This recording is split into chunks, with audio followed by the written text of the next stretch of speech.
अवां ॾिसी रहिया आहियो KTV वर्ल्ड ऑफ न्यूज़ यानी ख़बरुनि जी दुनिया।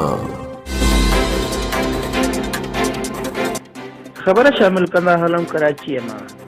कराचीअ जे मशहूर तालीमी इदारे तबानी स्कूल ऑफ अकाउंटेंसीअ में ACCA जे शागिर्द ज़ीशान खोड़े मुश्किल तरीन पेपर फाइनेंशियल रिपोर्टिंग में ऑल पाकिस्तान में 92 सैकड़ो मार्कूं हासिल करे पहिरीं पोज़ीशन हासिल करे वरिती, जेकी सॼी पाकिस्तान जे सभिनी शागिर्दनि खां वधीक आहिनि। ज़ीशान जो चवणु हो त मुंहिंजो टारगेट आलमी सतह ते पहिरीं पोज़ीशन हासिल करणु हो, पर मूं पाकिस्तान में टॉप करे वरितो आहे, जंहिं ते संदसि इदारे तरफ़ां पिणु खेसि मुबारकबाद पेश कई वई।